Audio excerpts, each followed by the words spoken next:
Welcome to another deep dive. This time we're taking a look at something I think you'll find pretty fascinating. It's generative AI prompts. Basically, figuring out how to talk to AI in a way that gets you incredible results. Exactly. It's all about unlocking that potential, right? Right. And you sent over some excerpts from this genAIprompts.pdf. Wow, it's packed with information. It really is, and it shows just how far we've come. I mean, generative AI, it's way beyond those basic chatbots everyone's using these days. Yeah, those are almost getting, I don't know, kind of old news now. Right. We're talking about AI that can create things, Yeah. text, images, even music, you name it. So, like, AI is becoming an artist, like, actually creative. In a way, yeah. Think about it. These AI systems are trained on like mountains of data. Yeah. Books, art, code, just massive amounts of information. And they learn from that. They learn how human creativity works, how things are structured, the patterns. So when you give it a prompt, it uses all that knowledge to generate something new. Okay, starting to get it. This genAIprompts.pdf, it keeps mentioning these prompts. What are those exactly? Well, the document makes a great comparison. It says prompts are like having a conversation with the AI. A conversation, huh? Yeah. And the better you are at guiding that conversation, the better the AI performs. So I can't just say, like, write a poem and expect a masterpiece. Well, you could try, but think of it like giving directions. A vague instruction like go north that won't get you to a specific location, True. but a detailed route with street names, landmarks that get you where you need to go. So it's all about being specific. Exactly. With AI, the clearer and more detailed your prompt is, the better the results. There was a good example in the source, it said, like asking for just a poem about nature versus something like, write a 12-line sonnet about a forest in spring using imagery of flowers and streams. Yeah, great example. That level of detail makes a huge difference. The AI has a lot more to work with that way. Exactly. It's like giving an artist a detailed brief versus just saying, paint something pretty. This makes sense, but it also sounds pretty complicated. Like, where do I even begin? You'd be surprised. You can absolutely start with simple prompts using everyday language. Real. Oh, yeah. Try things like describe a sunset or write a funny limerick. You don't need to be a coder to experiment with this stuff. So I can start small and then work my way up. Exactly. Start with the basics and gradually increase the complexity. Like those mind-blowing examples in the PDF, AI designing fashion or composing music. Precisely. And remember, it's not just text. The possibilities go way beyond that. Images, music, even video. Wow. It's a powerful tool for anyone who wants to tap into their creativity. Speaking of getting more advanced, the genAIprompts.pdf mentioned there are even code examples in it. Python, I think it said. That's right. Python is a common language for AI development. If you want to go deeper, like really see how these systems work, those code examples are a great resource. But even if you're not a programmer, you can still get amazing results with just like plain English prompts. Absolutely. The power of this technology is becoming more and more accessible to everyone. That's great. And as it continues to evolve, well, who knows what we'll be able to create. It all sounds very futuristic, but are there real-world examples of how these AI prompts are being used right now? Or is it all still just, a concept? What's fascinating is that it's already happening, and it's having a huge impact across many fields. Like where? Take healthcare, for example. Mm-hmm. There are hospitals using AI to help doctors diagnose diseases earlier. AI saving lives. That's right. The genAIprompts.pdf gave an example of a hospital using AI to detect lung nodules in CT scans. Oh, wow. These nodules could be tiny, hard to spot with the human eye. But AI can see them. AI can analyze the images and flag potential problems for the doctors to review. That's incredible. It's like giving doctors a superpower. Right. And that's just one example. AI is being used in drug discovery, personalized medicine, tailoring treatments to each patient. Like a whole new era of healthcare. It's an exciting time to be in this field, that's for sure. Definitely. And it's not just healthcare. Let's talk about finance. AI is changing how we manage money, invest money, everything. Like, could AI be my financial advisor someday? It's a real possibility. And the source dives into how AI is transforming education too, creating personalized learning. AI tutors. Exactly. And it can even help teachers by automating tasks like grading so they have more time with students. That would be amazing. So we've got healthcare, finance, education. What other fields are being impacted? The PDF highlights how AI is changing the legal profession, automating things like document review. Even journalism. AI can generate news reports now, personalize content for readers. AI is everywhere. It is. It really is. It's a lot to take in. And so far, we've been talking about what AI can do right now, but what about the future? Where is all of this heading? Well, that's where things get even more interesting. It's not just about AI becoming smarter. It's about AI becoming more human-like in how it interacts with us. Okay, now I'm really intrigued. Let's talk about the future of AI. Let's do it. This is where the real mind-blowing stuff begins. It really is all about like blurring those lines, between how we think and how AI thinks. Okay, I like where this is going. Imagine you're having a real back and forth with an AI. Yeah.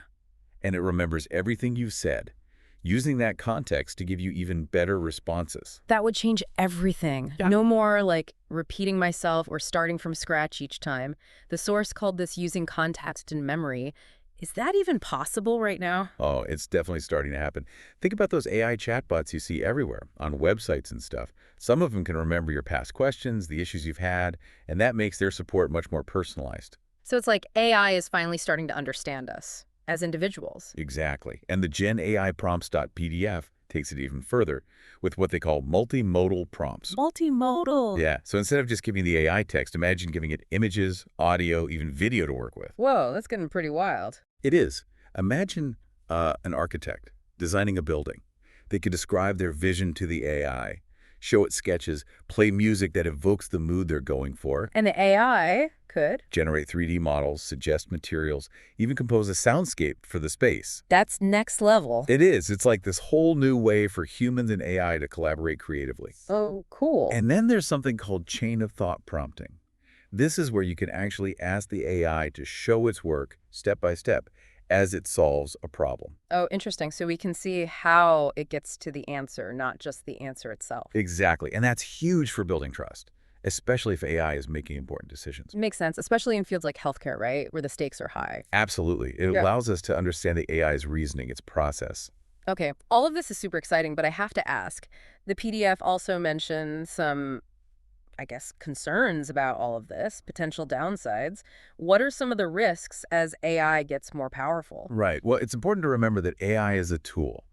And like any tool, it can be used for good or for bad. That's true. One of the biggest challenges is making sure these systems are developed responsibly, ethically. Yeah, I can see that. We need to be aware of potential biases in the data used to train them. And we need to ensure AI is used in a way that benefits everyone, not just a select few. So while the future is exciting, we need to proceed with caution. Exactly. We need to be thoughtful, ask the right questions as we move forward. Well said. Now, going back to those Python code examples in the Gen AI prompts.pdf, can you give us a sense of what those are like and how they might be useful even for someone who's not a programmer? Sure. So Python is a popular language for AI. Mm-hmm. It's pretty easy to learn, relatively speaking.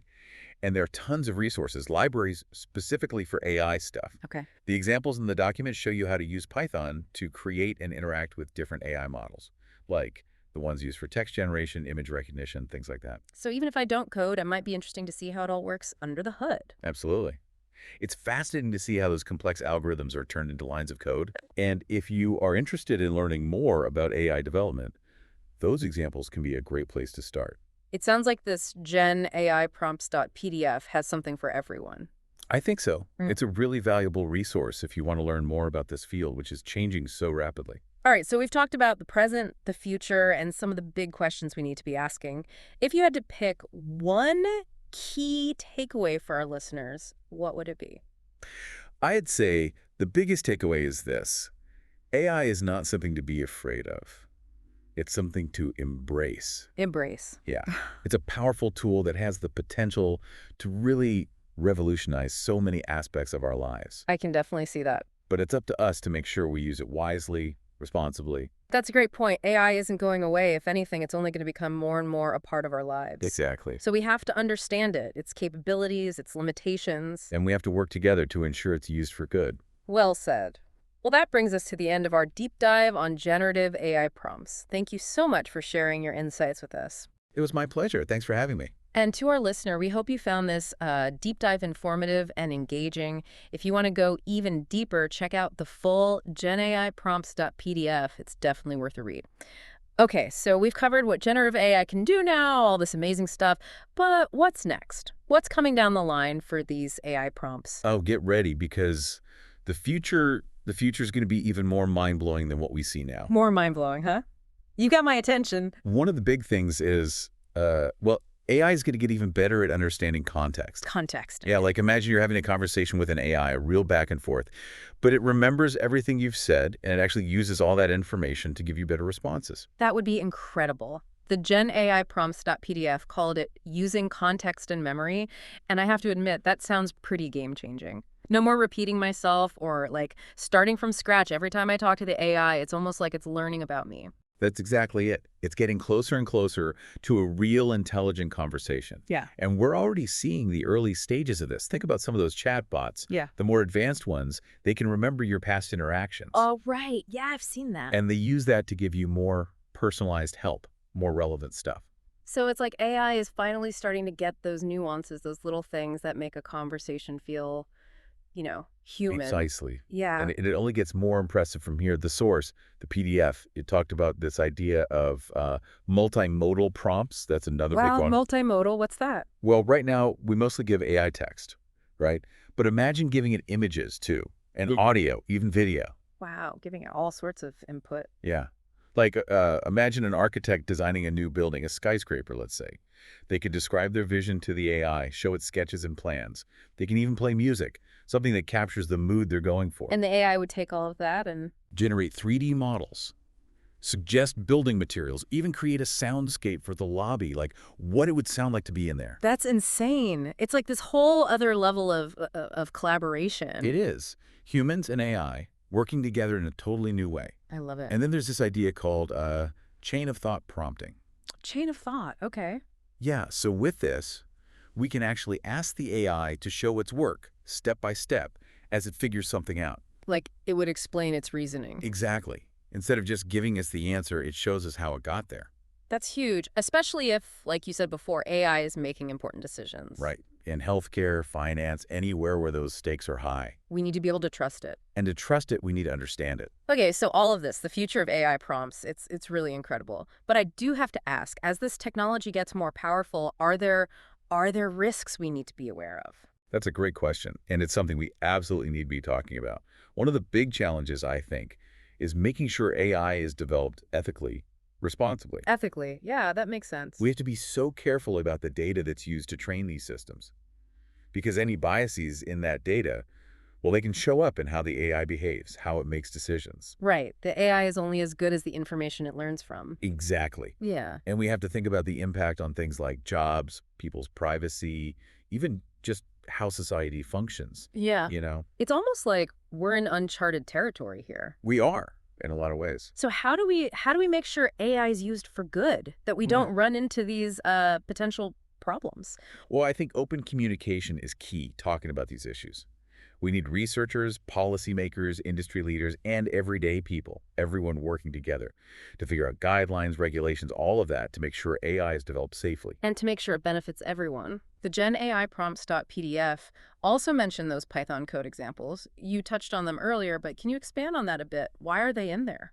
Yeah, those code examples, they're kind of like giving you a peek behind the curtain, showing you how these AI systems are built. Even if you're not a programmer, I think it could be pretty cool to see how those complex algorithms, all that math and logic, gets turned into lines of code. It's like seeing the inner workings, the engine. Right. And for anyone who is interested in learning more about AI development, well, those examples can be a really good starting point. So there's a little something for everyone in that document, whether you're a techie or just curious. I think so. It's a great resource, really. It's especially for a field that's moving as fast as this one. Okay, so we've talked about the present, the amazing things AI can do now, the future, what's on the horizon, all the ethical stuff, a lot to think about. It is a lot to unpack. But if you had to leave our listeners with one key message about all of this, what would it be? I think the biggest thing is this. AI isn't something we should be afraid of. It's a tool, a powerful one, but it's up to us to use it the right way. To shape it. Exactly. And to make sure it benefits all of humanity. Couldn't have said it better myself. Well, on that note, I think it's time to wrap up our deep dive into the world of generative AI prompts. Thank you so much for joining us and sharing your expertise. It's been a fascinating conversation. Thanks for having me. I always enjoy talking about this stuff. It's so exciting to see where it all goes. And to our listener, we hope you found this deep dive informative and hopefully a little mind-blowing too. If you want to learn even more, definitely check out the full genaiprompts.pdf. It's packed with great information. Until next time, keep exploring, keep learning, and keep imagining what the future holds, because with AI, the possibilities are pretty much endless.